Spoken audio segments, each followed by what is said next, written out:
Welcome to ASC mastermind. आज हम पढ़ने वाले हैं क्लास 12 की पॉलिटिकल साइंस के इम्पॉर्टेंट क्वेश्चंस। तो अगर आप इस चैनल पे नए हैं तो चैनल को सब्सक्राइब ज़रूर करें। तो देखिए, all questions are based on CBSE previous year paper. जितने भी क्वेश्चंस हैं वो सीबीएसई के जितने भी प्रीवियस ईयर के पेपर हैं उस पर बेस्ड हैं। तो यहाँ पर आपको क्वेश्चंस मिलेंगे और टू द पॉइंट उसका आंसर मिलेगा, ठीक है। और एएससी मास्टरमाइंड चैनल को सब्सक्राइब ज़रूर कि आपके एग्ज़ाम की प्रिपरेशन और भी आसान हो जाए। और टेलीग्राम चैनल है उसको भी ज्वाइन ज़रूर कीजिए। तो देखिए, सबसे पहला क्वेश्चन है कि यूरोपीय संघ को अति प्रभावशाली संगठन बनाने वाले किन्हीं 4 कारकों की व्याख्या कीजिए।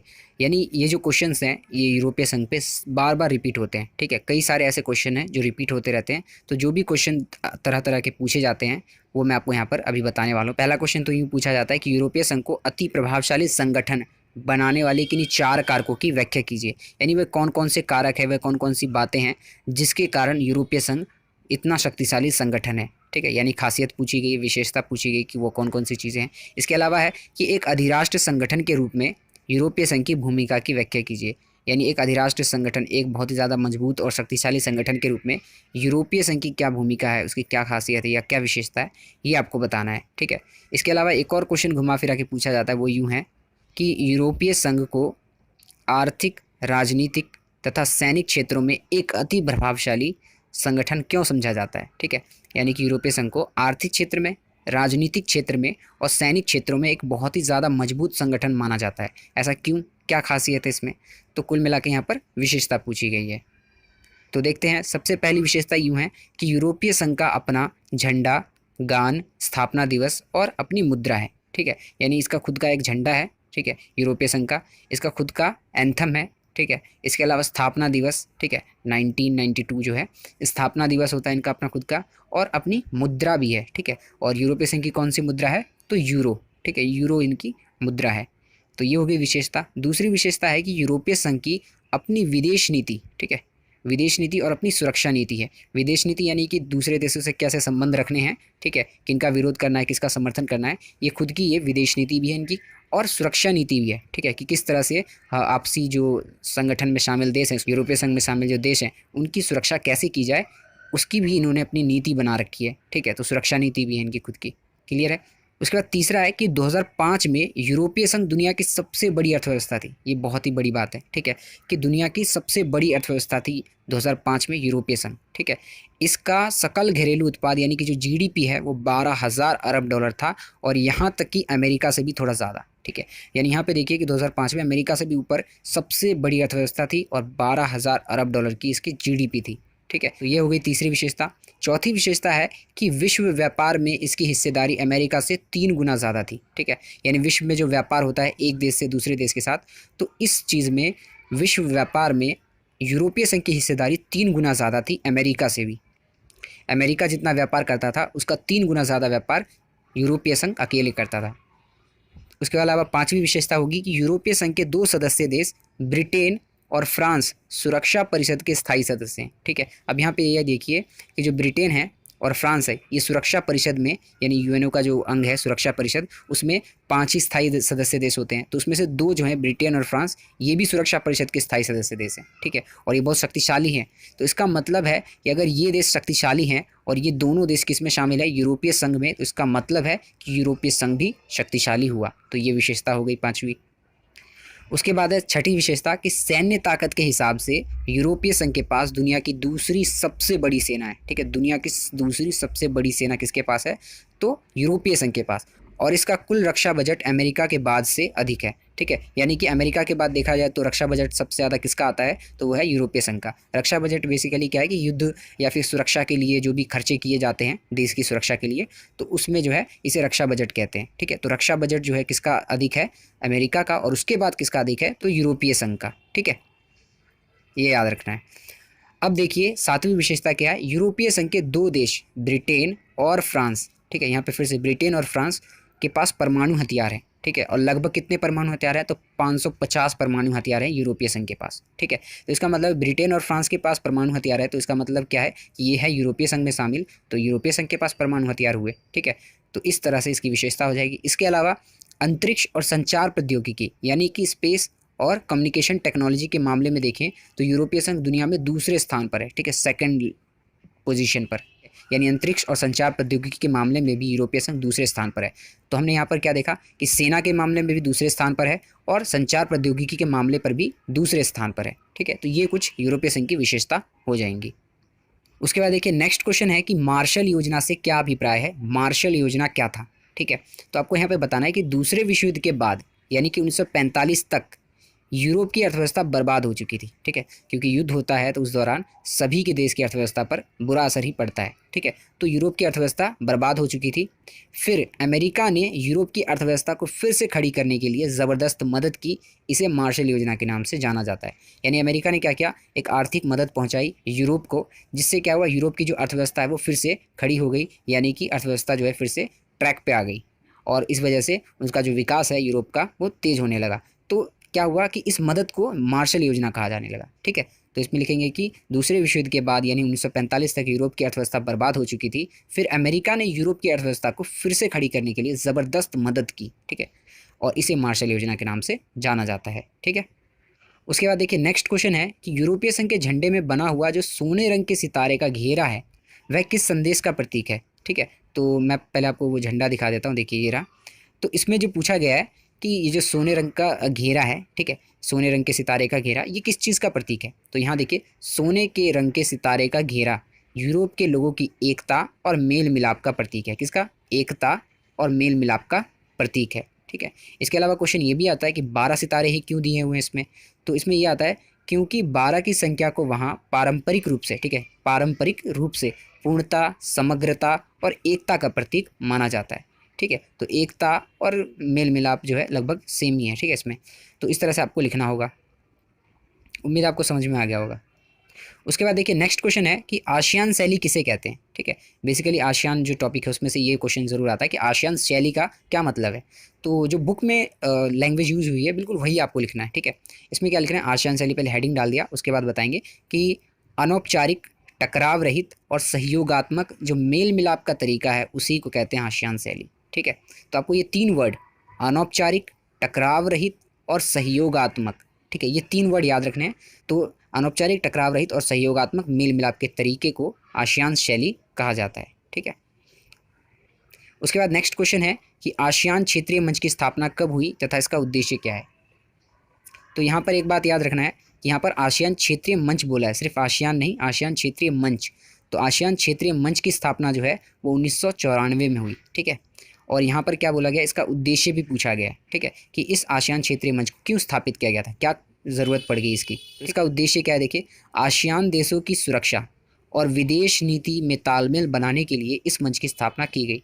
यानी कि आसियान क्षेत्रीय मंच की स्थापना इसलिए की गई ताकि जो आसियान में शामिल देश हैं, ठीक है, जो भी 10 देश शामिल हैं उनका जो है सुरक्षा किया जा सके, उनकी सुरक्षा के लिए ये चीज़ जो है बनाया गया था। ठीक है, इसके अलावा इसलिए भी बनाया गया था ताकि इनकी जो विदेश नीति है उनमें तालमेल बना रहे। देखिए कि आसियान में, ठीक है, वो अलग अलग देश हैं, ठीक है, जो भी 10 देश हैं तो उनकी अपनी अपनी विदेश नीति है। ठीक है, मान लीजिए ये जो देश है इसकी अपनी अलग विदेश नीति है कि किसके साथ संबंध अच्छे रखने हैं और किसके साथ नकारात्मक संबंध रखने हैं, ये इसकी मर्जी। ठीक है, लेकिन ये जो इसकी विदेश नीति है ये संगठन में शामिल किसी दूसरे देश के साथ अनबन ना हो जाए, इसलिए ये जो है क्षेत्रीय मंच की स्थापना की गई ताकि हम सभी देशों की आपस में जो भी विदेश नीति है, ठीक है, वो हमारे बीच में तालमेल बनाए रखे। ठीक है, ना कि कोई विवाद का कारण बने। इसलिए जो है आसियान क्षेत्रीय मंच की स्थापना की गई ताकि आपस में इनकी जो विदेश नीति है उनमें आपस में ये तालमेल बनाए रखे इनके देश में। ठीक है, और इनके बीच में कोई विवाद ना हो। ठीक है, इसलिए ये जो है आसियान क्षेत्रीय मंच की स्थापना हुई। ठीक है, आसियान देशों की सुरक्षा के लिए और उनकी जो अपनी अपनी विदेश नीति है उनमें तालमेल बना रहे। ठीक है, बिल्कुल तालमेल के साथ चलते रहें, इसलिए जो है स्थापना की गई। ठीक है, उम्मीद आपको समझ में आ गया होगा। तो देखिए ब्रिक्स की विशेषताएं यहाँ पे पूछी गई, नए टॉपिक है। तो ब्रिक्स की विशेषता क्या हो सकती है, देखिए ब्रिक्स की अर्थव्यवस्था तेजी से विकास कर रहा है। ठीक है, जो ब्रिक्स की अर्थव्यवस्था है, ब्रिक्स बेसिकली क्या है, ब्रिक्स बी से ब्राज़ील, आर से रशिया, आई से इंडिया, सी से चाइना और एस से साउथ अफ्रीका। तो ये जो है ब्रिक्स जो है 5 देशों का मिला जुला कर एक क्षेत्रीय संगठन है। ठीक है, अब इसमें पूछा गया है कि ब्रिक्स की विशेषता क्या है। तो यहाँ पर बोला गया है कि ब्रिक्स की अर्थव्यवस्था तेज़ी से विकास कर रही है। ठीक है, और वैश्विक व्यापार और निवेश में ब्रिक्स देशों का बड़ा योगदान है। ठीक है, यानी ब्रिक्स की जो अर्थव्यवस्था है वो बहुत तेज़ी से विकास कर रहा है और वैश्विक व्यापार में और निवेश के क्षेत्र में जो है इन देशों का सबसे ज़्यादा योगदान है जो ब्रिक्स में शामिल है। ठीक है। दूसरी विशेषता है कि ब्रिक्स देशों का वैश्विक जीडीपी 23% का योगदान है, ठीक है। यानी ब्रिक्स में जो शामिल देश हैं उनका जो है वैश्विक जीडीपी में, ठीक है, विश्व का जो जीडीपी होता है उसमें 23% का योगदान ब्रिक्स में शामिल देशों का है, ठीक है। इसके अलावा है कि विश्व व्यापार में 18% हिस्सेदारी ब्रिक्स का ही है, ठीक है। यानी विश्व में जितना व्यापार होता है एक देश से दूसरे देश में, उसमें से 18% हिस्सेदारी किसकी है, तो ब्रिक्स में शामिल देशों की, ठीक है। इसके अलावा है कि ब्रिक्स के सदस्य देश रूस और चीन सुरक्षा परिषद के स्थायी सदस्य हैं और ये देश परमाणु संपन्न देश हैं, ठीक है। यानी कि चौथी विशेषता क्या हो गई कि ब्रिक्स के सदस्य देश जैसे कि रूस है और चीन है, ठीक है, ये जो है सुरक्षा परिषद के स्थायी सदस्य हैं और ये परमाणु संपन्न देश हैं, इस वजह से ब्रिक्स भी शक्तिशाली हुआ, ठीक है। तो ये कुछ विशेषता हो गई ब्रिक्स की। उसके बाद देखिए नेक्स्ट क्वेश्चन है कि चीनी अर्थव्यवस्था की उन्नति के लिए उत्तरदायी कारकों की व्याख्या कीजिए, ठीक है। यहाँ पे क्वेश्चन क्या है कि चीनी अर्थव्यवस्था की उन्नति के लिए उत्तरदायी कारकों की व्याख्या कीजिए। अब ये जो क्वेश्चन है चीन पर कि उसकी अर्थव्यवस्था का विकास कैसे हुआ, इस पर बहुत तरह से क्वेश्चन आते हैं, ठीक है। पहला तो क्वेश्चन क्या पूछा कि चीन की अर्थव्यवस्था की उन्नति के लिए कौन कौन से कारक हैं वो बताइए कि इतनी उन्नति पे कैसे पहुंच गया चीन की अर्थव्यवस्था, ठीक है। दूसरा ये है कि चीन ने शॉक थेरेपी पर अमल करने के बजाय अपनी अर्थव्यवस्था को चरणबद्ध ढंग से खोला, यानी स्टेप बाय स्टेप खोला, ठीक है। शॉक थेरेपी को नहीं अपनाया बल्कि उन्होंने जो है अपनी अर्थव्यवस्था को चरणबद्ध स्टेप बाय स्टेप एक एक कदम उठाते गए और अपनी अर्थव्यवस्था को नए आयाम तक ले गए। तो ये जो है इस बात को स्पष्ट करना है कि कौन कौन से वो कदम लिए गए थे, ठीक है। या फिर तीसरा कि आज की चीनी अर्थव्यवस्था नियंत्रित अर्थव्यवस्था से किस तरह अलग है। यानी शुरुआत में क्या था, चीन की अर्थव्यवस्था बिल्कुल नियंत्रित अर्थव्यवस्था थी, उसमें सरकार का पूरा नियंत्रण था, सारी संपत्ति सरकार के अंतर्गत थी, ठीक है। लेकिन आज की जो चीन की अर्थव्यवस्था है वो थोड़ी अलग है। तो यही क्वेश्चन पूछा गया कि आज की जो चीनी अर्थव्यवस्था है वो नियंत्रित अर्थव्यवस्था यानी पहले वाली अर्थव्यवस्था से किस तरह से अलग है, ठीक है। तो ये तीनों तरह के क्वेश्चन जो है इसका आंसर सेम है, ठीक है। तो आप देखिए इसका आंसर क्या होगा, किस तरह से चरणबद्ध ढंग से खोला अपनी अर्थव्यवस्था को। यानी कि मैं सिंपली तरीके से बताऊं तो देखिए अगर मानूं कि पहला स्टेप क्या था तो उन्होंने क्या किया 1983 में कृषि उद्योग और सेना का आधुनिकीकरण कर दिया, ठीक है, चीन ने। उसका दूसरा स्टेप की बात करें तो 1978 में खुले द्वार की नीति अपनाई। अगर हम तीसरे स्टेप की बात करें तो 1982 में खेती का निजीकरण और 1998 में उद्योगों का निजीकरण, ठीक है। और चौथे स्टेप की बात करें तो 2001 में WTO का सदस्य बन गया चीन, ठीक है। तो कुछ ऐसे स्टेप्स लिए गए थे, तो हम इसको एक्सप्लेन करके पढ़ते हैं, ठीक है। देखिए चीन ने अपनी अर्थव्यवस्था को चरणबद्ध ढंग से खोला यानी स्टेप बाय स्टेप खोला, ठीक है। पहला क्या किया कि चीन ने 1972 में अमेरिका से अच्छे संबंध बनाकर अपने राजनीतिक और आर्थिक एकांतवास को ख़त्म किया। यानी कि शुरू में क्या कर रखा था चीन ने कि जितने भी पूंजीवादी देश हैं उनसे नाता तोड़ रखा था, ठीक है। लेकिन बाद में क्या हुआ 1972 में अमेरिका जो कि एक पूंजीवादी देश है उससे जो है दोस्ताना संबंध बना के अपने जो राजनीतिक और आर्थिक एकांतवास है, अकेलापन है, चीन ने ख़त्म कर दिया इस चीज़ को और अमेरिका से दोस्ती कर ली, ठीक है। उसके अलावा है कि 1973 में प्रधानमंत्री चाऊ एन लाई ने कृषि, उद्योग, सेना और विज्ञान प्रौद्योगिकी के क्षेत्र में आधुनिकीकरण किया, मॉडर्नाइजेशन लाके रख दिया, ठीक है। तो 1973 में क्या किया प्रधानमंत्री चाऊ एन लाई ने कृषि, उद्योग, सेना और विज्ञान प्रौद्योगिकी के क्षेत्र में आधुनिकीकरण के प्रस्ताव रखे, ठीक है। दूसरा कदम ये हो गया। तीसरा कदम क्या था कि 1978 में देंग शाओपिंग ने चीन में आर्थिक सुधार और खुले द्वार की नीति की घोषणा की, ठीक है। ये मेजर कदम था, बहुत महत्वपूर्ण कदम था कि 1978 में देंग शाओपिंग ने चीन में आर्थिक सुधार और खुले द्वार की नीति की घोषणा की, ठीक है। क्वेश्चन ऐसे भी एक नंबर का आ सकता है कि खुले द्वार की नीति कब लागू की गई, तो 1978 में, ठीक है। अब फिर चीन ने निजीकरण की ओर धीरे धीरे कदम बढ़ाना शुरू कर दिया यहाँ से, ठीक है। अब देखिए आगे कौन कौन से कदम उठाए गए। देखिए उसके बाद चौथा कदम 1982 में चीन ने खेती का निजीकरण किया और बाद में 1998 में उद्योगों का निजीकरण किया, ठीक है। 1982 में खेती का निजीकरण कर दिया, यानी पहले क्या था सामूहिक रूप से खेती होती थी, ठीक है, सरकार का नियंत्रण था, लेकिन अब निजी रूप से भी खेती होने लगी, ठीक है। सबका अपना अपना खेत, उस पर वो खेती करते थे, अपने अनुसार जो है बेच देते थे, ठीक है, ऐसा होने लगा। फिर 1998 में उद्योगों का भी निजीकरण कर दिया। देखिए अचानक से सब कुछ नहीं किया, अब 1998 में बहुत साल बाद उद्योगों का भी निजीकरण कर दिया। पहले उद्योग सरकार के होते थे, अब प्राइवेट उद्योग भी होने लगे, लोगों का खुद का उद्योग, इंडस्ट्री वगैरह होने लगा। तो 1998 में उद्योगों का निजीकरण कर दिया।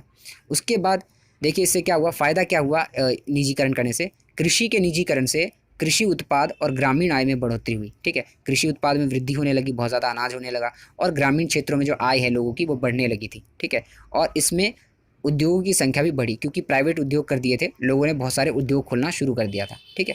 इसके अलावा आगे देखिए कि विशेष आर्थिक क्षेत्र की स्थापना की गई। चीन ने सेज की स्थापना की, जिससे विदेशी व्यापार में अत्यधिक वृद्धि हुई। ठीक है, विदेशी व्यापार में बहुत ज़्यादा वृद्धि होने लगी सेज की स्थापना करने से। तो सेज की फुल फॉर्म भी पूछते हैं, विशेष आर्थिक क्षेत्र।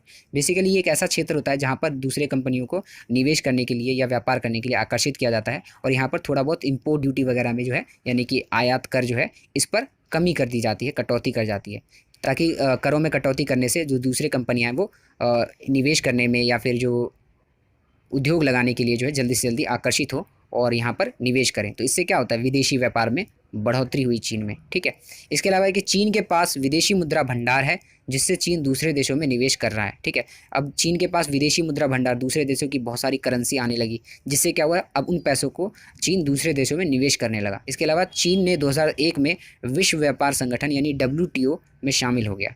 ठीक है, तो ये भी बहुत सारे ऐसे कदम थे जिसके कारण चीन ने अपनी अर्थव्यवस्था को नए आयाम तक पहुंचा दिया। ठीक है, तो उम्मीद आपको समझ में आ गया होगा।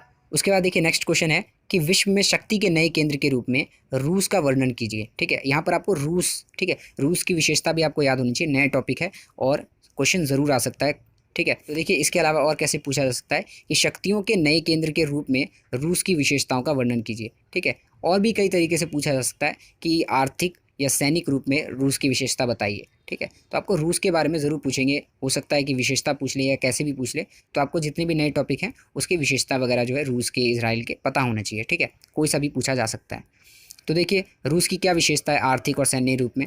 तो देखिए सबसे पहला पॉइंट कि रूस अपनी सकल घरेलू उत्पाद यानी GDP के हिसाब से 11वें स्थान पर है। ठीक है, और ये चीज़ें जो है मैं उसमें से पढ़ा रहा हूँ। CBSE ने जो टॉपिक रिलीज़ किया था, न्यू टॉपिक, उसको हिंदी और इंग्लिश में अपलोड किया था, तो मैंने वहीं से आपको सारे टॉपिक्स मैंने कवर करवाए हैं। ठीक है, तो आप वहाँ से चेक करके भी पढ़ सकते हैं। ठीक है, अब देखिए कि रूस जो है अपनी सकल घरेलू उत्पाद यानी कि GDP के हिसाब से कौन से स्थान पर है, तो 11वें स्थान पर है। ठीक है, इसके अलावा है कि रूस में तेल, प्राकृतिक गैस, बहुमूल्य धातुएं अत्यधिक मात्रा में मौजूद है, जो इसे शक्तिशाली बनाते हैं। यानी देखिए कि रूस में जो है जो प्राकृतिक गैस या जो भी प्राकृतिक संपदाएं हैं, ठीक है, वो रूस में सबसे ज़्यादा है। ठीक है, तो तेल हो गया या प्राकृतिक गैस जो नेचुरल गैसेस होती है, या बहुमूल्य जो भी धातुएं वगैरह होती है, ठीक है, वो रूस में बहुत ज़्यादा पाया जाता है, और इस वजह से जो है रूस बहुत शक्तिशाली है और इन चीज़ों को वो बेचता है दूसरे देशों को। ठीक है, तो इस वजह से शक्तिशाली है। इसके अलावा रूस इन प्राकृतिक संसाधनों को अन्य देशों को निर्यात करता है। ठीक है, यही कि मतलब दूसरे देशों को बेचता है और इससे उसको अच्छा खासा पैसा प्राप्त हो जाता है। ठीक है, तीसरी विशेषता कि रूस परमाणु संपन्न देशों में से एक है। रूस के पास हथियार का भंडार है। ठीक है, ये भी इसको बहुत शक्तिशाली बनाता है कि परमाणु संपन्न देश है। आपको पता है ये रूस जो है वो सुरक्षा परिषद का स्थायी सदस्य देश है और परमाणु संपन्न देश है, इस वजह से ये बहुत ज़्यादा शक्तिशाली है। चौथी विशेषता कि रूस संयुक्त राष्ट्र संघ के सुरक्षा परिषद का स्थायी सदस्य है और सुरक्षा परिषद के 5 स्थायी सदस्य हैं, जिसे P5 कहा जाता है। ठीक है, तो ये भी याद रखना है कि सुरक्षा परिषद का स्थायी सदस्य है, ये परमाणु संपन्न देश है, ये वीटो पावर प्राप्त है इसे। ठीक है, और एक बात याद रखना है कि सुरक्षा परिषद में जो 5 स्थायी सदस्य देश हैं उनको P5 कहा जाता है। ठीक है, तो ये याद रखना है।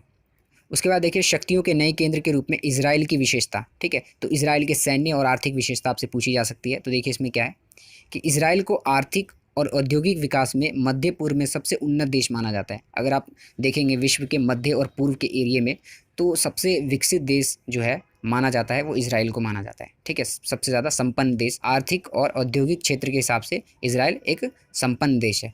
इसके अलावा है कि इजराइल कृषि में अग्रणी है और खाद्यान्न उत्पादन में एक आत्मनिर्भर देश है। यानी कि इजराइल की बात करें तो कृषि प्रौद्योगिकी के मामले में बहुत ही आगे है। ठीक है, फार्मिंग टेक्नोलॉजी में बहुत आगे है। इसके अलावा यहाँ पे बताया गया है कि खाद्यान्न उत्पादन इतना ज़्यादा होता है कि ये आत्मनिर्भर भी है और दूसरे देशों को बेच भी सकता है। ठीक है, तो खाद्यान्न उत्पादन में देखा जाए तो ये बिल्कुल आत्मनिर्भर है, इसको दूसरे देशों से मंगाना नहीं पड़ता, इसको दूसरे देशों से मंगाने की ज़रूरत नहीं पड़ती। ठीक है, तो देख सकते हैं आपकी कृषि प्रौद्योगिकी के क्षेत्र में बहुत ही आत्मनिर्भर देश है। इसके अलावा कि इजराइल विज्ञान और प्रौद्योगिकी के क्षेत्र में विकसित देशों में से एक है। ठीक है, यानी विज्ञान, साइंस और टेक्नोलॉजी के क्षेत्र में भी इजराइल बहुत ही ज़्यादा विकसित देशों में से एक है। ठीक है, इजराइल की सैन्य क्षमता की बात करें तो बहुत ही ज़्यादा मजबूत और घातक भी है। ठीक है, इजराइल की सैन्य क्षमता बहुत ही ज़्यादा मजबूत और घातक भी है। इसके अलावा मैंने आपको बताया भी था टॉपिक में कि इनमें जो है इनकी सेना में महिलाओं को भी शामिल किया जाता है। ठीक है, तो ये भी खास बात हो जाती है। नेक्स्ट है कि इजराइल में घातक किस्म के हथियार भी बनाए जाते हैं। ठीक है, और जिसका निर्यात इजराइल दूसरे देशों को भी करता है।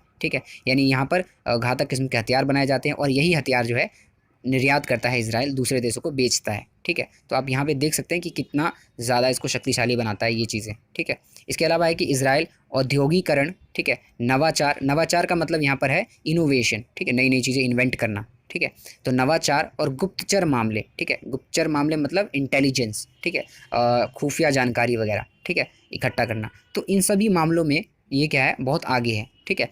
तो यहाँ पर बताया इजराइल औद्योगिकरण, नवाचार और गुप्तचर के मामले में के कारण वैश्विक राजनीति में एक नई ऊंचाई पर पहुंच गया है, ठीक है। इन्हीं सब के कारण ये जो है विश्व में एक नए आयाम पर पहुंच गया, इसलिए इसको नए केंद्र, शक्तियों के नए केंद्र के रूप में देखा जा रहा है, ठीक है। तो उम्मीद आपको ये भी समझ में आ गया होगा। अब देखिए नेक्स्ट है कि शक्तियों के नए केंद्र के रूप में भारत की विशेषताओं का वर्णन कीजिए। यानी हमारा भारत जो है वो भी एक शक्तिशाली देश बन के उभर रहा है, ठीक है। तो उसमें भारत की क्या क्या विशेषताएं हो सकती हैं, देखिए। पहला है कि 1991 से भारत में बहुत तेज़ से आर्थिक प्रगति हुई है, जब से उदारीकरण और आर्थिक सुधार की नीति को लागू किया गया। यानी 1991 में नई आर्थिक नीति को अपनाया गया था। तो बताया जा रहा है जब से 1991 में नई आर्थिक नीति को अपनाया गया है, तो भारत की जो विकास की दर है वो तेज़ी से बढ़ती जा रही है, और भारत जो है एक आर्थिक शक्ति के रूप में, ठीक है, एक आर्थिक महाशक्ति के रूप में उभर कर सामने आ रहा है दुनिया के सामने, ठीक है। ये विशेषता हो गई। दूसरी है कि भारत का 5 ट्रिलियन अमेरिकी डॉलर की अर्थव्यवस्था का लक्ष्य है, और इसे 2024-25 तक हासिल करने का लक्ष्य है। यानी भारत जो है फ़िलहाल तो अर्थव्यवस्था लगभग 2.9 की रही है, अभी अगर आपने लेटेस्ट चेक किया होगा, ठीक है, तो लगभग इतनी की रही है। तो भारत का जो लक्ष्य है वो है 5 ट्रिलियन अमेरिकी डॉलर की अर्थव्यवस्था का निर्माण करना, ठीक है। तो इस पे भी संभव है, हो जाएगा, ठीक है, 5 ट्रिलियन अमेरिकी डॉलर का अर्थव्यवस्था। तो भारत का ये लक्ष्य है। तो देखिए कितना जल्दी सशक्त और मजबूत होता जा रहा है भारत, ठीक है। इसके अलावा देखिए सामरिक दृष्टि से भारत की सैन्य शक्ति और परमाणु तकनीकी के कारण भारत एक शक्तिशाली देश है, ठीक है। सामरिक दृष्टि से यानी कि सैन्य मामले में देखें तो सैन्य शक्ति बहुत ज़्यादा मजबूत होती जा रही है भारत की, और परमाणु तकनीकी भी हमारे पास है, ठीक है। अगर आपको याद हो तो 1974 और 1998 में क्या हुआ था, परमाणु परीक्षण हुआ था भारत का, ठीक है। यानी कि हमारे पास परमाणु हथियार भी हैं, ठीक है। तो तीसरी विशेषता ये है कि विज्ञान और प्रौद्योगिकी के क्षेत्र में मेक इन इंडिया योजना भारत की अर्थव्यवस्था को आत्मनिर्भर बना सकता है।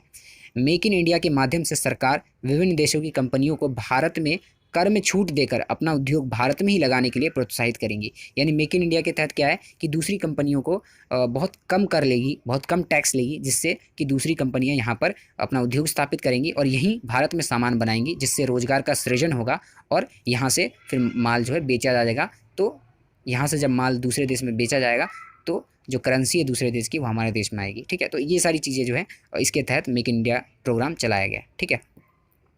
इससे क्या होगा, देखिए मेक इन इंडिया से फ़ायदा, जिससे सस्ती प्रौद्योगिकी हमारे देश में आएगी, रोज़गार का सृजन होगा, यानी कि बहुत ज़्यादा जॉब क्रिएट होगा, निवेश को बढ़ाया जा सकेगा, निर्यात को बढ़ाया जा सकेगा, ठीक है, दूसरे देशों को सामान बेचना शुरू हो जाएगा, ठीक है। तो ये जो है कुछ फ़ायदे हो जाएंगे। तो भारत की विशेषताएं ये बताई गई हैं, ठीक है। उम्मीद आपको समझ में आ गया होगा। ये सारी चीज़ें आपको लिखना है, और ये जितनी भी चीज़ें हैं वो सब CBSE के टॉपिक में रिलीज़ हुआ था, तो मैंने वही सारी चीज़ें पढ़ाई हैं, ठीक है। तो उम्मीद आपको समझ में आ गया होगा।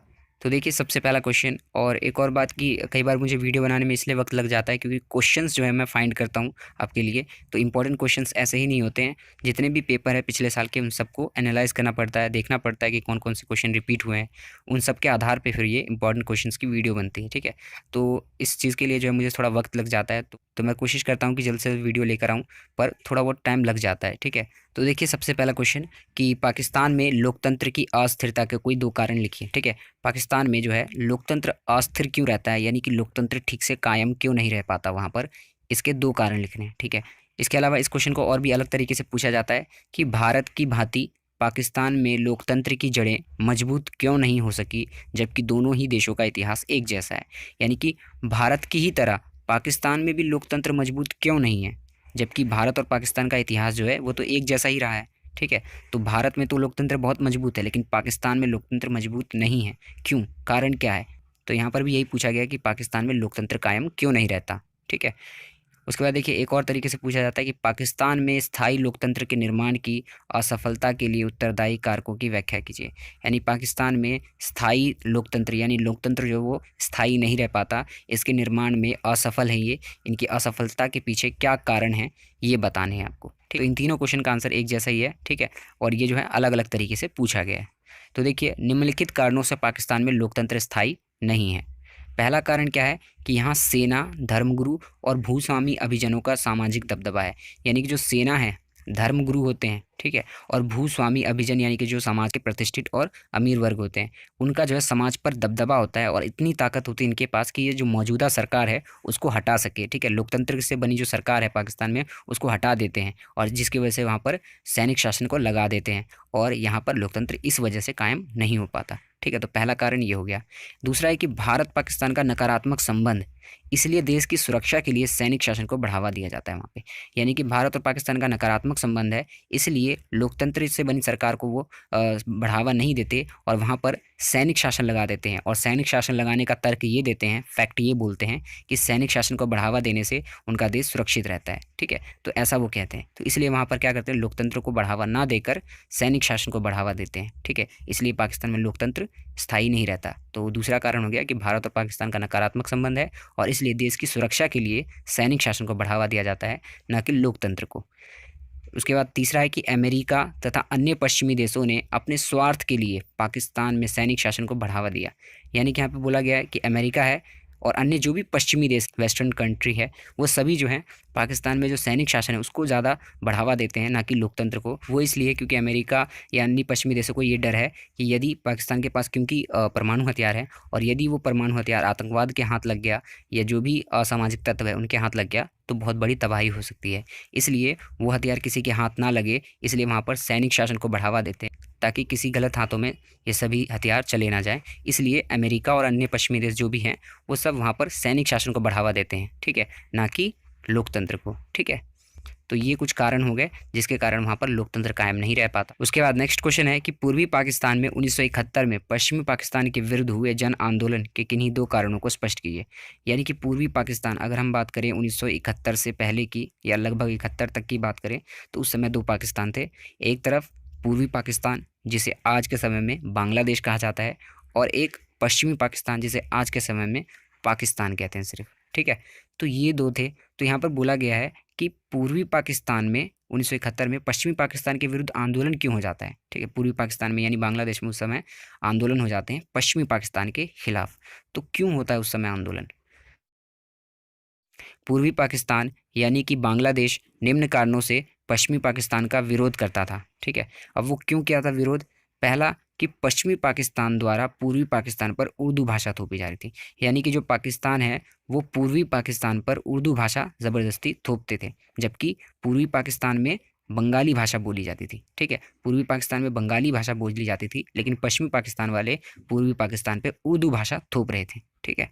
तो इस वजह से पूर्वी पाकिस्तान ने आगे चल के आंदोलन कर दिया। इसके अलावा यह है कि पश्चिमी पाकिस्तान बंगाली संस्कृति और बंगाली भाषा का सम्मान नहीं करते थे। यानी कि जो पूर्वी पाकिस्तान है वहाँ पर क्या बंगाली संस्कृति के लोग रहते थे और बंगाली भाषा बोली जाती थी, लेकिन ये जो पश्चिमी पाकिस्तान वाले हैं वो उनकी ना तो बंगाली संस्कृति का सम्मान करते थे ना उनकी भाषा का सम्मान करते थे। इसलिए पूर्वी पाकिस्तान पश्चिमी पाकिस्तान का विरोध करने लगते हैं आगे चल के। इसके अलावा तीसरा है कि पूर्वी पाकिस्तान के लोग प्रशासन में बराबर की हिस्सेदारी की मांग कर रहे थे। यानी हाँ, ये जो पूर्वी पाकिस्तान है इनको प्रशासन में, सरकार में हिस्सेदारी नहीं मिलती थी, ठीक है। जो भी सरकार में चुन के आते थे नेता वो पश्चिमी पाकिस्तान से, ठीक है, लेकिन पूर्वी पाकिस्तान से बहुत कम ऐसा होता था। इस वजह से पूर्वी पाकिस्तान के लोग सरकार में हिस्सेदारी की मांग करते थे और आगे चल के इसी वजह से ये आंदोलन कर देते हैं। तो ये तीन कारण थे, ठीक है। उम्मीद है आपको समझ में आ गया होगा। उसके बाद नेक्स्ट क्वेश्चन है और बहुत ही शॉर्ट है। दक्षिण एशिया में लोकतंत्र की आकांक्षा के लिए किसी एक कारण की पहचान कीजिए। यानी दक्षिण एशिया में लोकतंत्र की आकांक्षा, इच्छा, ठीक है, लोकतंत्र की इच्छा क्यों है, लोग इसी को क्यों पसंद करते हैं? तो कहते हैं दक्षिणी एशिया के देश किसी अन्य शासन प्रणाली से बेहतर लोकतंत्र को मानते हैं, ठीक है। यानी ये कहते हैं कि अन्य शासन प्रणाली जो है उसमें बहुत सारे कमियां हैं जिसकी वजह से वो लोकतंत्र को ज़्यादा बेहतर मानते हैं, ठीक है। यानी चाहे वो राजतंत्र हो या तानाशाह सरकार हो, वो सब जो है उनमें बहुत सारी कमियां हैं और इससे देश का विकास संभव नहीं है, इसलिए वो लोकतंत्र को ज़्यादा बेहतर मानते हैं, ठीक है। उसके बाद देखिए नेक्स्ट क्वेश्चन है कि श्रीलंका में जातीय संघर्ष का वर्णन कीजिए, ठीक है। यानी श्रीलंका में जातीय संघर्ष का मामला चल रहा था, ठीक है। तो श्रीलंका में जातीय संघर्ष किनके बीच था, कौन से दो समुदाय थे, ठीक है, क्या क्या हुआ, वो सारी चीज़ें पूछी गई यहाँ पे। इसके अलावा थोड़ा सा और एक्सटेंड करके ये क्वेश्चन पूछा जाता है कि श्रीलंका का जातीय संघर्ष की व्याख्या कीजिए। इस संघर्ष का समाधान निकालने में भारत ने श्रीलंका की सहायतार्थ का क्या योगदान दिया। यानी कि श्रीलंका का जातीय संघर्ष क्या है और इस संघर्ष के समाधान में, सॉल्यूशन में भारत ने क्या योगदान दिया वो बताना है। यानी भारत ने यह शांति सेना भेजी थी ना, तो उसके बारे में आपको थोड़ा सा बताना होगा, ठीक है। तो देखिए श्रीलंका में सिंघली समुदाय बहुसंख्यक थे, यानी कि अगर बात करें पूरे श्रीलंका में तो सबसे ज़्यादा जो है वो सिंघली समुदाय ही रहते थे। ठीक है, ज़्यादातर सिंघली समुदाय पूरे श्रीलंका में रहते थे। तो यहाँ पर बोला गया है श्रीलंका में जो सिंघली समुदाय है वो बहुसंख्यक थे और श्रीलंका की राजनीति पर इन्हीं का दबदबा था। और अगर बात करें कि राजनीति पे यानी सरकार किसकी बनती थी या सरकार में सबसे ज़्यादा कौन आते थे, तो श्रीलंका के जो सिंघली समुदाय है वही सरकार में रहते थे। ठीक है, उसके बाद देखिए कि सिंघली समुदाय भारत को छोड़कर आए तमिल आबादी के खिलाफ थे, यानी कि भारत को छोड़कर तमिल के कुछ लोग श्रीलंका में जाकर बस गए थे। ठीक है, तो सिंघली समुदाय तमिल लोगों का विरोध करते हैं कि ये जो है भारत चले जाएं। ठीक है, तो सिंघली लोगों का कहना था कि तमिलों के साथ रियायत बरतनी नहीं चाहिए क्योंकि श्रीलंका सिर्फ सिंघली लोगों का है। यानी सिंघली लोगों का ये कहना है कि तमिल के साथ कोई रियायत, कोई रहम, कोई नरमी नहीं बरतनी चाहिए क्योंकि श्रीलंका सिर्फ सिंघली लोगों का है, ना कि तमिल लोगों का। तो ये बहुत ही ज़्यादा नफरत करते थे तमिलों से। ठीक है, इसके अलावा देखिए कि इसके जवाब में फिर श्रीलंका के तमिल लोगों ने 1983 में liberation tiger of Tamil Eelam यानी लिट्टे की स्थापना की। ठीक है, इसके जवाब में क्या हुआ कि 1983 में श्रीलंका में रह रहे जो तमिल के लोग हैं उन्होंने liberation tiger of Tamil Eelam यानी कि लिट्टे की स्थापना की। ठीक है, लिट्टे संगठन की स्थापना की।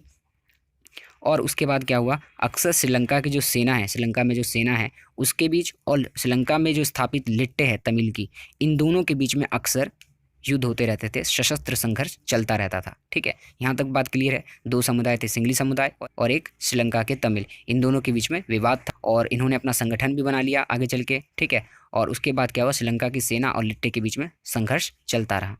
लिट्टे की मांग क्या थी, देखिए तमिल लोगों की, कि तमिल ईलम यानी श्रीलंका के तमिलों के लिए अलग देश बनाया जाना चाहिए। श्रीलंका के उत्तरी पूर्वी हिस्से पर लिट्टे का नियंत्रण है। यानी अगर बात करें पूरा श्रीलंका, तो यहाँ पर बात करें तो इतना जो एरिया है, ठीक है, ये तो हो गए सिंघली का, ऐसा समझ सकते हैं। लेकिन उत्तरी भाग में जो है यहाँ पर कौन रहते थे, तमिल के लोग। ठीक है, अगर मैं बात करूँ तो इतने भाग में जो है तमिल के लोग रहते थे और वो कहते थे कि अलग से जो है हमारे लिए तमिल ईलम बना दिया जाए, हमारे लिए अलग से एक देश बना दिया जाए।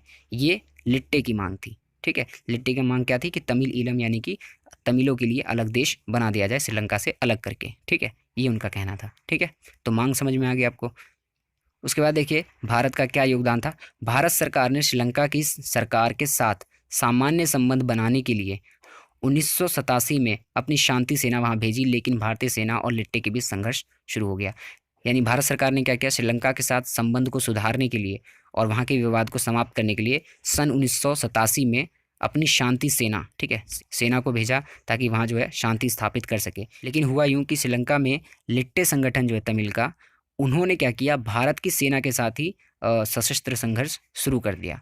ठीक है, तो यहाँ पर इन दोनों के बीच में विवाद हो गया। ठीक है, लिट्टे और भारतीय सेना के बीच में, तो ये उल्टा पासा पड़ गया वहाँ। ठीक है, श्रीलंकाई जनता ने समझा कि भारत श्रीलंका के अंदरूनी मामले में दखलंदाजी कर रहा है। तो श्रीलंका की जो जनता है उन्होंने ये सोचा कि भारत जो है हमारे अंदरूनी मामलों में दखलंदाजी कर रहा है, ये हमारा आपसी मामला है। ठीक है, फिर क्या हुआ, भारत ने अपनी शांति सेना को वापस बुला लिया। ठीक है, यानी कि शांति सेना तो गई थी शांति स्थापना करने के लिए, लेकिन लिट्टे संगठन के साथ ही विवाद हो जाता है। ठीक है, फिर उसके बाद 1989 में 1989 में शांति सेना वापस बुला ली जाती है भारत में। ठीक है, तो आप यहाँ तक जो इसका कंप्लीट आंसर लिख सकते हैं, भारत का योगदान। इसके अलावा छोटी सी बात यह है कि नॉर्वे और आइसलैंड ने दोनों पक्षों के बीच समझौता कराने की कोशिश की है, यानी कि श्रीलंकाई तमिल के बीच में, ठीक है, और सिंघली के बीच में, इन दोनों के बीच में जो है सुलह करवाने की कोशिश की और आखिरकार 2009 में लिट्टे समाप्त हो गया। ठीक है, शायद ये पॉइंट आपके बुक में हो या फिर ना हो, क्योंकि अपडेटेड में तो है। ठीक है, अपडेटेड बुक जो है उसमें आप देख सकते हैं एनसीईआरटी में 2009 में जो है लिट्टे को समाप्त कर दिया गया था। ठीक है, उसके बाद देखिए दक्षिणी एशिया में कौन से देश सम्मिलित हैं, इस क्षेत्र में शांति तथा सहयोग को कैसे बढ़ाया जा सकता है। यानी यहाँ पर पूछा गया दक्षिणी एशिया में कौन कौन से देश को गिना जाता है, उनके देशों के नाम बताइए, और दक्षिणी एशिया में शांति और सहयोग कैसे बढ़ाया जा सकता है ये आपको बताना है। तो देखिए दक्षिणी एशिया में निम्नलिखित देश सम्मिलित हैं। पहला है भारत, फिर पाकिस्तान, नेपाल, भूटान, बांग्लादेश, मालदीव और श्रीलंका।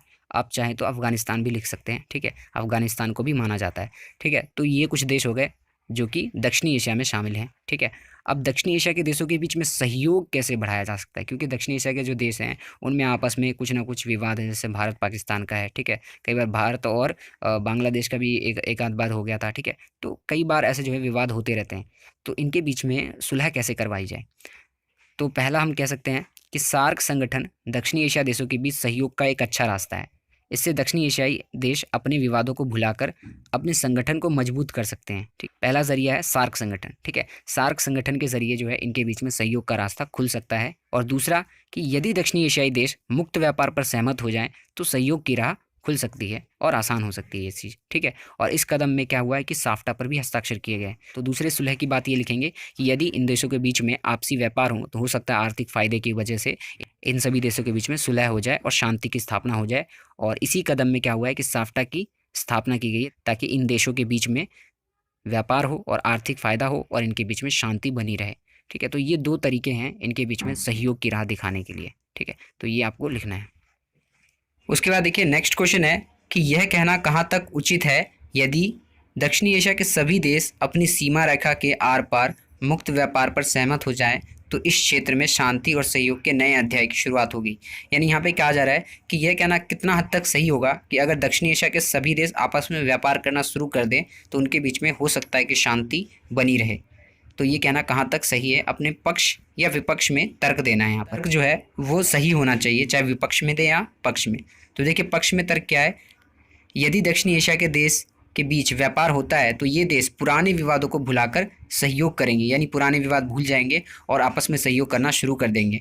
एक ये तर्क दे सकते हैं। दूसरा ये कि यदि यह देश आपस में व्यापार करते हैं तो इन्हें आपसी आर्थिक लाभ होगा, जिससे कल को ये राजनीतिक सहयोग के लिए भी सहमत हो जाएंगे। यानी कि इनके बीच में व्यापार होगा जिसकी वजह से कल को ये अंतर्राष्ट्रीय स्तर पर एक दूसरे को राजनीतिक क्षेत्रों में भी सहयोग करने लग जाएंगे। ठीक है, तो ये आपको हाँ में जवाब देते हुए ये तर्क देने हैं। ठीक है, अगर आप विपक्ष में हैं और ऐसा नहीं हो सकता कि व्यापार के जरिए इनके बीच शांति स्थापना नहीं हो सकती तो आप बताएंगे कि विपक्ष में तर्क देंगे। तो कुछ देशों को डर है कि व्यापार के माध्यम से भारत उनके समाज और राजनीति पर असर डालना चाहता है, इसलिए वो व्यापार भी नहीं करेंगे और इनके बीच शांति स्थापना नहीं होगी। क्योंकि इन देशों को तो डर है कि भारत जो है उनके समाज और राजनीति पर असर डालना चाहता है। ठीक है, इसके अलावा दूसरा कि कुछ देशों का मानना है कि उनके बाज़ार पर अतिक्रमण करने का एक तरीका है। तो व्यापार इसलिए भी नहीं कर सकते और इनके बीच स्थापना इसलिए भी नहीं हो सकती क्योंकि कुछ देशों का ये मानना है कि व्यापार के माध्यम से दूसरे देश जो है इनके बाज़ार पर अतिक्रमण कर लेंगे, कब्जा कर लेंगे, इसलिए व्यापार के माध्यम से इनमें स्थापना नहीं हो सकती। ठीक है, तो ये आपको तर्क देना है। उसके बाद नेक्स्ट क्वेश्चन है कि नेपाल के लोग अपने देश में लोकतंत्र को बहाल करने में कैसे सफल हुए। यानी नेपाल के लोग जो है वो लोकतंत्र को कैसे स्थापित कर पाते हैं अपने देश में, यहाँ पर ये पूरी स्टोरी बतानी है। ठीक है, कि कैसे राजतंत्र समाप्त हुआ और लोकतंत्र की स्थापना हुई। ठीक है, तो शुरुआत से मैं समझा आपको। देखिए कई साल तक नेपाल एक संवैधानिक राजतंत्र देश रहा है। ठीक है, कई सालों तक संवैधानिक राजतंत्र देश रहा है, यानी वहाँ पर राजा का शासन था और संविधान भी था। ठीक है, राजा का शासन होता था। इस दौरान क्या था कि नेपाल की राजनीतिक पार्टियां जो थी और नेपाल की जनता ये खुले उत्तरदायी शासन की मांग कर रहे थे। ठीक है, कि जो शासन है वो खुले और उत्तरदायी हो। ठीक है, और लेकिन राजा ने क्या कर रखा था, सेना की मदद से शासन को पूरे नियंत्रण में कर रखा था। सब कुछ नियंत्रण में किसके था, तो शासक के। ठीक है, फिर एक बार क्या होता है, लोकतंत्र समर्थक आंदोलन के दबाव में आकर राजा ने 1990 में लोकतांत्रिक संविधान की जो मांग है उसको मान लिया। ठीक है, 1990 में क्या हुआ, लोकतांत्रिक रूप से संविधान की निर्माण प्रक्रिया शुरू होती है। ठीक है, ऐसा राजा इसलिए करता है क्योंकि लोकतंत्र समर्थक आंदोलन होते हैं उस दौरान। ठीक है, आगे देखिए कि नेपाल में लोकतांत्रिक सरकार का कार्यकाल बहुत छोटा और समस्याओं से भरा रहा। यानी देखिए 1990 में लोकतांत्रिक संविधान को मान लिया, उसके बाद क्या हुआ कि तो उस दौरान क्या था, नेपाल में राजा का भी शासन था और सरकार भी बनती थी। ठीक है, लेकिन नेपाल में जो भी लोकतांत्रिक रूप से सरकार बनती थी उसका कार्यकाल बहुत छोटा होता था और समस्याओं से भरा होता था। कई बार सरकार खुद इस्तीफा दे देते थे। ठीक है, ऐसी भी दिक्कतें आती थी, मतलब लोकतंत्र जो है वो ठीक ठाक नहीं था उस समय भी। उसके बाद 1990 के दशक में माओवादियों ने नेपाल के अनेक हिस्सों में अपना प्रभाव जमाना शुरू कर दिया है। यानी इस दौरान माओवादियों की एंट्री होती है और इन्होंने क्या किया कि कई हिस्सों में, नेपाल के कई क्षेत्रों में अपना प्रभाव जमाना शुरू कर दिया, जनता का समर्थन हासिल होने लगा। और ये जो माओवादी है इनका सिर्फ एक ही कार्य होता था कि जो राजा की सेना है उसके साथ विद्रोह करना। माओवादी राजा और सत्ताधारी अभिजन यानी समाज के जो प्रभुत्वशाली वर्ग के लोग हैं उनके खिलाफ सशस्त्र विद्रोह किया करते थे, यानी शस्त्रों के साथ विद्रोह किया करते थे राजा के खिलाफ और सत्ताधारी अभिजन के खिलाफ। उसके बाद है कि राजा की सेना और माओवादी गुरिल्लों के बीच हिंसक लड़ाई हुई, ये तो पढ़ लिया था हमने। ठीक है, कुछ समय तक राजा की सेना, लोकतंत्र समर्थक और माओवादियों के बीच त्रिकोणीय संघर्ष चलता रहा। यानी माओवादी, राजा और लोकतंत्र समर्थक, इनका त्रिकोणीय संघर्ष जो है वो चलता रहा। फिर राजा जो इन सबसे तंग आके सन 2002 में संसद को भंग कर देता है, यानी मौजूदा सरकार जो है उसको भंग कर देता है, लोकतंत्र को समाप्त कर देता है, जिसकी वजह से क्या होता है, नेपाल में थोड़ा बहुत जो लोकतंत्र है वो भी समाप्त हो जाता है। ठीक है। उसके बाद आता है जनता को गुस्सा। फिर अप्रैल 2006 में नेपाल में लोकतंत्र समर्थक प्रदर्शन शुरू हो जाता है। पूरे नेपाल में लोकतंत्र के लिए लोकतंत्र के लिए प्रदर्शन शुरू हो जाता है। ठीक, इस अहिंसक प्रदर्शन में क्या होता है, यानी इस प्रदर्शन में कोई भी लड़ाई झगड़ा कुछ भी हिंसा नहीं होती, अहिंसक होता है प्रदर्शन, जिसमें 7 दलों का गठबंधन शामिल होता है। माओवादी भी हथियार छोड़ के इसमें शांतिपूर्वक प्रदर्शन करते हैं और सामाजिक कार्यकर्ता सभी शामिल हो जाते हैं। ठीक है, और जिसके बाद राजा दबाव में आकर संसद को दोबारा शुरू कर देता है और लोकतंत्र की स्थापना होती है। उसके बाद नेक्स्ट क्वेश्चन है कि दक्षिणी एशिया के देशों की 2 एक समान विशेषताओं का वर्णन कीजिए, यानी दक्षिणी एशिया की ऐसी विशेषता जो एक समान हो, ऐसी 2 विशेषताएं बतानी है। तो पहली विशेषता हो जाएगी कि दक्षिणी एशिया हर अर्थ में विविधताओं से भरा हुआ है। ठीक है, दक्षिण एशिया जो है उसमें बहुत सारी विविधताएं हैं, फिर भी अगर भू राजनीति धरातल पर देखें तो वो एक ही क्षेत्र माने जाते हैं। ठीक है, तो देखिए मैं आपको भू राजनीति समझाता हूँ। ऐसे अंतर्राष्ट्रीय संबंध जो कि भौगोलिक कारकों से प्रभावित होते हैं। ठीक है, यानी भौगोलिक भूगोल के आधार पर ये जो है संबंध तय होते हैं, वो अंतर्राष्ट्रीय संबंध भू राजनीति में आते हैं। जैसे कोई देश अन्य देश से अपने संबंध इस आधार पर बनाता है कि अन्य देशों में कौन से संसाधन मौजूद हैं, तेल है या प्राकृतिक संसाधन है, ठीक है, या फिर जनसंख्या कितनी है, जलवायु कैसी है, इस आधार पे दूसरे देश से संबंध बनाते हैं। ये भू राजनीति होती है। जैसे कि अरब कंट्री है, ठीक है, मिडल ईस्ट के जितने भी देश हैं, तो ये जो मिडल ईस्ट है ये एक भू राजनीति है। ठीक है, यहाँ पर अन्य देश इससे इसलिए संबंध बनाते हैं क्योंकि यहाँ पर भौगोलिक कारण जो है वो है तेल। ठीक है, क्योंकि यहाँ पर तेल उपलब्ध होते हैं, इस वजह से भौगोलिक कारक की वजह से अब यहाँ पर दूसरे देश इन देशों से संबंध बनाएंगे। तो इसके पीछे कारण क्या है कि वहाँ पर तेल उपलब्ध है। ठीक है, भौगोलिक कारक है, इस वजह से बाकी देश उससे संबंध बना रहे हैं। ठीक है, तो इसे भू राजनीति कहते हैं। तो इसी तरह से बहुत सारे भू राजनीति के क्षेत्र होते हैं, जैसे कि अफ्रीका है, अमेरिका है, अंटार्कटिक और आर्कटिक क्षेत्र है, एशिया पैसिफिक क्षेत्र है। ठीक है, तो इसमें देखिए कि एशिया पैसिफिक क्षेत्र ये भी एक भू राजनीति का क्षेत्र है। तो यहाँ पर यही कहा जा रहा है कि दक्षिणी एशिया हर अर्थों में विविधताओं से भरा है, फिर भी भू राजनीति धरातल पर वह एक क्षेत्र है, और वो भू राजनीति धरातल क्या है, एशिया पैसिफिक क्षेत्र। ठीक है, क्षेत्र यानी ऐसे बहुत सारे क्षेत्र हैं जिसमें से एक क्षेत्र है एशिया पैसिफिक क्षेत्र, और एशिया क्षेत्र के अंदर ही बहुत सारे देश आ जाते हैं दक्षिणी एशिया की। तो यहाँ पर बताया गया दक्षिणी एशिया हर अर्थों में विविधताओं से भरा है, फिर भी भू राजनीति के हिसाब से देखें तो ये एक क्षेत्र माने जाते हैं, और वो है एशिया पैसिफिक क्षेत्र। ठीक है, इसके अलावा दूसरी विशेषता है कि दक्षिणी एशिया के देश लोकतंत्र को अन्य शासन प्रणाली से बेहतर मानते हैं। यानी दक्षिण एशिया के देश क्या करते हैं, लोकतंत्र को सबसे अच्छा मानते हैं। ये पूरी दक्षिण एशिया की एक कॉमन विशेषता है। ठीक है, समझ में आ गया दक्षिण एशिया का पहली विशेषता कि भू राजनीति के हिसाब से देखा जाए तो ये एक ही क्षेत्र माने जाते हैं, और दक्षिणी एशिया में लोकतंत्र को अच्छा माना जाता है। उसके बाद नेक्स्ट क्वेश्चन है कि सार्क के उद्देश्य का वर्णन कीजिए, यानी सार्क संगठन जो है इसकी स्थापना क्यों की गई थी, ये आपको बताना है। ठीक है, तो उद्देश्य पहला देखते हैं। तो देखिए सार्क का पहला उद्देश्य सार्क के माध्यम से आर्थिक विकास, सामाजिक प्रगति और सांस्कृतिक विकास तेज करना, इसका पहला उद्देश्य है कि आर्थिक विकास हो, सामाजिक विकास हो और सांस्कृतिक विकास हो, इसलिए सार्क की स्थापना की गई है। दूसरा, सदस्य देशों में आपसी सहयोग बना रहे, ठीक है, और विभिन्न समस्याओं को शांतिपूर्वक तरीके से हल कर सके। यानी सार्क में जो भी शामिल सदस्य हैं वो एक दूसरे का सहयोग करें, और अगर उनके बीच में कोई विवाद होता है तो वो शांतिपूर्ण तरीके से हल कर लें, स्थापना की गई। दूसरा, कि ज़्यादा से ज़्यादा आपसी व्यापार करके आर्थिक लाभ हासिल करना, यानी ज़्यादा से ज़्यादा व्यापार करके वो आर्थिक लाभ जो है वो हासिल कर सके, इसलिए भी सार्क की स्थापना की गई थी। ठीक है, तो देखिए सबसे पहला इंपॉर्टेंट क्वेश्चन है कि वैश्वीकरण के किन्हीं 3 लाभों की व्याख्या उदाहरण देकर कीजिए। तो इस क्वेश्चन का आंसर मैं आपको शॉर्ट में दूंगा। ठीक है, अगर आप डिटेल में आंसर चाहते हैं तो चैप्टर एक्सप्लेनेशन की वीडियो देख सकते हैं। ठीक है, इसमें जिन क्वेश्चंस को डिटेल में डिस्कशन की ज़रूरत है उसका डिटेल डिस्कशन भी करूँगा, लेकिन जिनमें शॉर्ट आंसर की ज़रूरत है मैं शॉर्ट में ही बता दूँगा। ठीक है, तो देखिए वैश्वीकरण के 3 लाभ पूछे यहाँ पर। तो पहला लाभ आप लिख लेंगे कि एक देश से दूसरे देश के बीच व्यापार बढ़ा है। ठीक है, एग्जाम्पल भी दे सकते हैं। तो एक देश से दूसरे देश के बीच में व्यापार आजकल बढ़ने लगा है, मुक्त व्यापार। ठीक है, बेहतर प्रौद्योगिकी के आगमन, यानी अच्छी अच्छी टेक्नोलॉजी आई है। ठीक है, एग्जाम्पल के लिए जैसे कंप्यूटर है, ठीक है, इंटरनेट है, ऐसी टेक्नोलॉजी जो है प्रौद्योगिकी सभी देशों में लगभग आ चुकी है। सरकार की कार्य क्षमता में वृद्धि हुई। ठीक है, यानी नई तकनीकों से सरकार जो है अपनी जनता के बारे में यानी अपने नागरिकों के बारे में सूचनाएं एकत्रित कर सकती है। ठीक है, तो सरकार की कार्यक्षमता में वृद्धि हुई है, ये वैश्वीकरण का लाभ है। उसके बाद नेक्स्ट है रोजगार के नए अवसर, यानी नए नए उद्योग स्थापित हुए तो उसमें जो रोजगार मिलना शुरू हो गया। ठीक है, तो इस तरह से आप जो एग्जांपल दे सकते हैं और ये कुछ फ़ायदे हो जाएंगे वैश्वीकरण के। उसके बाद देखिए नेक्स्ट क्वेश्चन है कि भारत में वैश्वीकरण का प्रतिरोध करने के किन्हीं 3 आधार का आकलन कीजिए। ठीक है, ये वो क्वेश्चन है जो रिपीट होते रहते हैं और इंपॉर्टेंट है। ठीक है, तो भारत में वैश्वीकरण का प्रतिरोध करने के क्या कारण हो सकते हैं। ठीक है, क्यों करते हैं प्रतिरोध, विरोध क्यों करते हैं। तो इसमें देखिए कि विरोध क्यों किया जा रहा है भारत में वैश्वीकरण का। आर्थिक वैश्वीकरण का वामपंथियों ने कड़ा विरोध किया, क्योंकि इससे आर्थिक रूप से पिछड़े वर्गों पर नकारात्मक प्रभाव पड़ रहा है। ठीक है, वामपंथी कौन होते हैं, मैंने आपको बताया था, ये ऐसे विचारधारा के लोग होते हैं जो गरीबों का पक्ष लेते हैं, गरीबों की साथ देते हैं। तो वैश्वीकरण का जो आर्थिक प्रभाव है उससे क्या हुआ है कि आर्थिक रूप से जो पिछड़े लोग हैं उन पर नकारात्मक प्रभाव पड़ रहा है।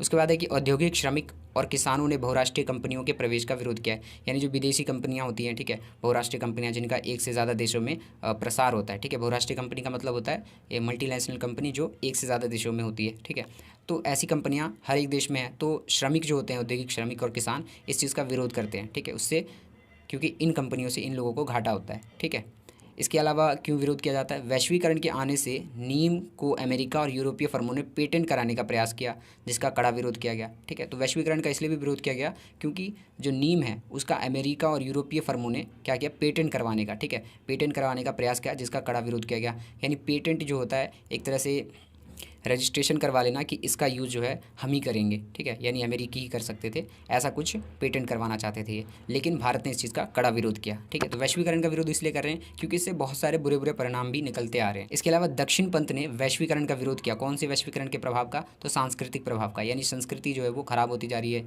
या वैलेंटाइन डे जैसे त्यौहार मनाए जाते हैं। ठीक है, तो इन सभी की वजह से देश की संस्कृति जो है वो विकृत होती जा रही है, खराब होती जा रही है। इसलिए दक्षिण पंथ के लोग वैश्वीकरण का विरोध करते हैं। तो अलग अलग वर्ग अलग अलग चीज़ को लेकर विरोध कर रहे हैं। ठीक है, उसके बाद देखिए नेक्स्ट क्वेश्चन है कि वैश्वीकरण के किन्हीं दो सकारात्मक और किन्हीं दो नकारात्मक प्रभावों को स्पष्ट कीजिए। तो ये बहुत इजी क्वेश्चन है, इसको मैं शॉर्ट में आपको समझाऊंगा। सकारात्मक प्रभाव क्या हो सकते हैं, अभी अभी हमने पढ़ा, एक देश से दूसरे देश के बीच में व्यापार बढ़ा और बेहतर प्रौद्योगिकी का आगमन हुआ, यानी नई नई टेक्नोलॉजी देश में आई। ठीक है, ये तो फ़ायदे हो गए। नकारात्मक प्रभाव क्या पड़ा, तो वैश्वीकरण के नकारात्मक प्रभाव हैं जैसे कि बहुराष्ट्रीय कंपनियों के आने से देश की मूल कंपनी को घाटा हुआ है। यानी कि बहुराष्ट्रीय कंपनियां, विदेशी कंपनियां जो है हमारे देश में आई, तो हमारे देश की जो कंपनियां हैं, जो उद्योग हैं, उनको टक्कर मिली या उनको जो है घाटा होने लगा। इसके अलावा वैश्वीकरण के कारण राज्य यानी सरकार की कार्य क्षमता में भी कमी आई। क्यों कमी आई, क्योंकि वैश्वीकरण के आने से सरकार का ध्यान जो है वो लोक कल्याणकारी काम, यानी गरीबों के लिए रियायती चीज़ें उपलब्ध करवाती थी, ऐसा अब करना कम कर दिया है, जिससे गरीबों का जो नुकसान हो रहा है। तो वैश्वीकरण के कारण सरकार की कार्यक्षमता में कमी आई है।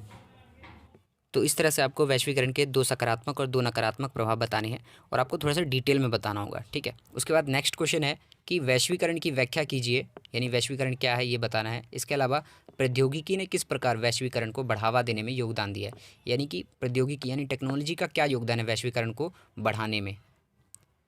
तो वैश्वीकरण क्या है, सबसे पहले हम ये समझ लेते हैं। देखिए, वैश्वीकरण से अभिप्राय प्रवाह से है। ठीक है, और प्रवाह कई प्रकार के होते हैं, जैसे विचारों, पूंजी, श्रम, वस्तु, व्यक्ति आदि का विश्व के एक हिस्से से दूसरे हिस्से में पहुंचना। ठीक है, ये जो है वैश्वीकरण कहलाता है। वैश्वीकरण में प्रौद्योगिकी का योगदान देखिए, पहला क्या है, टेलीग्राफ, टेलीफोन, माइक्रोचिप, कंप्यूटर जैसे आविष्कार ने संचार में क्रांति ला दी है। ठीक है, जिससे विचारों का आदान प्रदान तेज़ी से हुआ है। तो प्रौद्योगिकी का योगदान ये है कि कंप्यूटर, माइक्रोचिप जैसी चीज़ों के आने से संचार में क्रांति आ गई है और जो विचार हैं वो एक देश से दूसरे देश में बड़ी तेज़ी से जा रहे हैं। ठीक है, तो इससे वैश्वीकरण बढ़ा है। ठीक है, इसके अलावा दूसरा पॉइंट आप लिख सकते हैं, यातायात की नई तकनीकों ने वस्तुओं एवं व्यक्तियों की आवाजाही को बढ़ाया है, जिससे वैश्वीकरण का प्रसार हुआ है। ठीक है, यानी आप ये लिख सकते हैं कि यातायात जो है, नई तकनीकें आ गई हैं, जहाज़ है, ठीक है, नई नई जो भी तकनीकें आने जाने की है, इससे क्या हुआ है, व्यक्ति और वस्तुओं का प्रसार जो है एक देश से दूसरे देश में अब जल्दी होने लगा है और तेज़ी से होने लगा है। इससे क्या हुआ है, वैश्वीकरण और ज़्यादा बढ़ा है। ठीक है, तीसरा पॉइंट ये लिख सकते हैं कि इंटरनेट जैसे संचार के साधन आने से सूचना एवं विचार का प्रसार तेज़ी से हुआ है, जिससे वैश्वीकरण बढ़ा है। ठीक है, तीसरा इंटरनेट भी है। ठीक है, इससे भी सूचना और विचारों का प्रसार तेज़ी से बढ़ा है। तो अब टेक्नोलॉजी जो है, इस तरह से आप बता सकते हैं टेक्नोलॉजी का क्या योगदान है। तो उन टेक्नोलॉजी के उदाहरण देने आपको, यातायात सुविधा से अलग चीज़ हो गई, इंटरनेट से अलग चीज़ हो गई, कंप्यूटर से अलग चीज़ हो गई। ठीक है, इस तरह से आपको टेक्नोलॉजी से जुड़ी हुई चीज़ों को बताना है कि किस तरह से उसने वैश्वीकरण को बढ़ाया है। ठीक है, तो उम्मीद आपको समझ में आ गया होगा। उसके बाद नेक्स्ट क्वेश्चन है कि किसी देश की अर्थव्यवस्था पर वैश्वीकरण के किन्हीं तीन प्रभावों का वर्णन कीजिए, यानी किसी भी देश की अर्थव्यवस्था पर वैश्वीकरण का क्या प्रभाव पड़ा है। तो बेसिकली आपको यहाँ पर आर्थिक प्रभाव ही पूछ रहे हैं। ठीक है, किसी भी देश की अर्थव्यवस्था पर वैश्वीकरण का प्रभाव का मतलब कि किसी भी देश की अर्थव्यवस्था पर आर्थिक प्रभाव कौन से पड़े। तो आर्थिक प्रभाव हमें याद है, बस लिख देना है, एक देश से दूसरे देश के बीच व्यापार बढ़ा। ठीक है, इसको डिटेल में आपको लिखना होगा। धनी देश के निवेशकर्ता विकासशील देशों में निवेश करने लगे, यानी जो धनी देश के निवेशकर्ता थे पहले अपने देश में निवेश करते थे, लेकिन बाद में क्या हुआ, वैश्वीकरण के आने से दूसरे देशों में भी निवेश करने लगे। जहाँ जहाँ जो देश विकासशील हैं अभी और विकास कर ही रहे हैं, तो वहाँ पर अपना इन्वेस्टमेंट करते हैं बड़े बड़े निवेशकर्ता और अपना फ़ायदा कमाते हैं। ठीक है, तो इस चीज़ में बढ़ोतरी हुई है। ठीक है, ये आर्थिक प्रभाव है। आर्थिक प्रभाव एक और है कि इंटरनेट एवं कंप्यूटर से जुड़ी सेवाएं जो हैं उस पर विस्तार हुआ है। ठीक है, अब इंटरनेट और कंप्यूटर से जुड़ी सेवाएं बढ़ती जा रही है। इसके अलावा बहुराष्ट्रीय कंपनियों का विभिन्न देशों में प्रसार हुआ। उसके बाद है कि बहुराष्ट्रीय कंपनियों का विभिन्न देशों में प्रसार होने लगा, ये भी आर्थिक प्रभाव है। ठीक है, किसी भी देश की अर्थव्यवस्था पर प्रभाव पड़ रहा है वैश्वीकरण का, वो ये भी है कि बहुराष्ट्रीय कंपनियों का अलग अलग देशों में अब प्रसार हो रहा है। ठीक है, तो आप इस तरह से ये सारी चीज़ें बता सकते हैं। एक देश से दूसरे देश के बीच व्यापार बढ़ा, धनी देश के निवेशकर्ता विकासशील देश में भी निवेश करने लगे हैं, इंटरनेट और कंप्यूटर से जुड़ी सेवाओं में अधिक विस्तार हुआ है। ठीक है, इस तरह की सेवाएं आप एयरलाइंस में देख सकते हैं, जो हॉस्पिटल्स हैं उसमें भी कंप्यूटर इंटरनेट का उपयोग होता है। ठीक है, शिक्षा के क्षेत्र में भी कंप्यूटर और इंटरनेट का प्रयोग होता है। तो इस तरह से जो है वैश्वीकरण के ही आर्थिक प्रभाव है। ठीक है, उसके बाद नेक्स्ट इंपॉर्टेंट क्वेश्चन है कि किसी देश की संस्कृति पर वैश्वीकरण के होने वाले किन्हीं 3 प्रभाव का वर्णन कीजिए। तो यहाँ पर आपको वैश्वीकरण के सांस्कृतिक प्रभाव पूछे गए हैं। ठीक है, तो आप पहला लिखेंगे कि वैश्वीकरण के आने से एक देश के खान पान के तरीके में बदलाव आया है, जैसे कि भारत में पिज़्ज़ा, बर्गर, चाउमीन इत्यादि का प्रचलन। ठीक है, इस तरह से आप लिखेंगे। इसके अलावा आप लिखेंगे कि वैश्वीकरण के आने से, यहाँ पे टाइपिंग गलत हो गई है। ठीक है, वैश्वीकरण के आने से एक देश के पहनावे और रहन सहन के तरीके में बदलाव आया है और मूल पहनावे को भूलते जा रहे हैं। ठीक है, तो आप ये लिख सकते हैं कि वैश्वीकरण के आने से क्या हुआ कि पहनावे में भी बदलाव हो रहा है, रहन सहन में भी बदलाव हो रहा है, और धीरे धीरे क्या हो रहा है, जो खुद का पहनावा था उस चीज़ को भूलते जा रहे हैं। तो वैश्वीकरण के आने से दूसरे देशों में विदेशी फिल्में, संगीतों, त्योहारों का तेज़ी से प्रसार हुआ है। यानी कि विदेशी फिल्में, संगीत, त्यौहार या जो भी चीज़ें हैं उन सब का प्रसार भी अब तेज़ी से होने लगा है। तो ये वैश्वीकरण के सांस्कृतिक प्रभाव है, किसी देश की संस्कृति पर यही प्रभाव पड़ते हैं। उसके बाद देखिए नेक्स्ट क्वेश्चन है, वैश्वीकरण के किन्हीं 4 राजनीतिक परिणाम का उल्लेख कीजिए। यानी वैश्वीकरण के आने से राजनीति पर क्या असर पड़ा है, किसी देश की सरकार पर क्या असर पड़ा है, इसके 4 परिणाम बताने आपको। ठीक है, अब 4 परिणाम कौन कौन से हो सकते हैं। पहला कि विभिन्न देशों के सहयोग से आतंकवाद पर अंकुश लगाने में आसानी हुई है। ठीक है, यानी कि वैश्वीकरण के आने से अब क्या हुआ है, देश एक साथ हो गए हैं और आतंकवाद पर अंकुश लगाना अब आसान हो गया है। तो ये वैश्वीकरण का ही परिणाम है, जिससे देश एक साथ आए हैं। सूचना की नई तकनीक से राज्य की कार्य क्षमता में वृद्धि होने लगी है। ठीक है, सूचना की नई तकनीक आने से क्या हुआ है कि जो राज्य है उसके कार्य क्षमता में वृद्धि होने लगी है। अब राज्य यानी कि सरकार अपने नागरिकों के बारे में ज़्यादा से ज़्यादा सूचना इकट्ठा कर सकती है और उसके अनुसार नई नई पॉलिसी, नई नई नीतियाँ बना सकती है। तो उसके कार्य क्षमता में वृद्धि हुई है। इसके अलावा है कि लोक कल्याणकारी राज्य की जगह न्यूनतम हस्तक्षेप राज्य ने ले लिया है। तो राजनीतिक परिणाम ये भी है, चाहे अच्छा हो या बुरा, राजनीतिक परिणाम तो राजनीतिक परिणाम है। यानी लोक कल्याणकारी राज्य, यानी पहले राज्य क्या करते थे कि लोक कल्याण पर ज़्यादा ध्यान देते थे। जब वैश्वीकरण का उतना प्रसार नहीं था तब राज्य यानी सरकार जनता की भलाई के लिए ज़्यादा काम करते थे। तो कुछ ऐसे भी लोग होते हैं समाज में जो बहुत गरीब होते हैं और वो सरकार द्वारा दी गई रियायतों पर निर्भर होते हैं, उन्हीं के द्वारा उनकी पूर्ति होती है, मूलभूत आवश्यकताएं सरकार ही पूरी करती है। लेकिन अब क्या हुआ है, उस तरह की सरकार की जगह अब न्यूनतम हस्तक्षेप राज्य ने ले लिया है। यानी अब ऐसी सरकार है जो बहुत कम हस्तक्षेप करती है लोक कल्याणकारी काम में। इसके अलावा एक देश की विदेश नीति प्रभावित होती है। यानी वैश्वीकरण के राजनीतिक परिणाम में ये भी है कि एक देश की विदेश नीति किसी देश के प्रति क्या होनी चाहिए, ये भी अब वैश्वीकरण के क्रियाकलापों से बदल रहे हैं। ठीक है, किसी से ज़्यादा व्यापार हो रहा है तो उसके अनुसार संबंध अच्छे हो रहे हैं। तो वैश्वीकरण के कारण राजनीतिक परिणाम ये निकल के आ रहे हैं कि एक देश की विदेश नीति भी कई बार प्रभावित हो जाती है, उसमें बदलाव आ जाते हैं कई बार। ठीक है, उसके बाद नेक्स्ट क्वेश्चन है कि वैश्वीकरण के प्रतिरोध के किन्हीं 3 कारणों की व्याख्या कीजिए। यानी वैश्वीकरण का विरोध क्यों किया जाता है।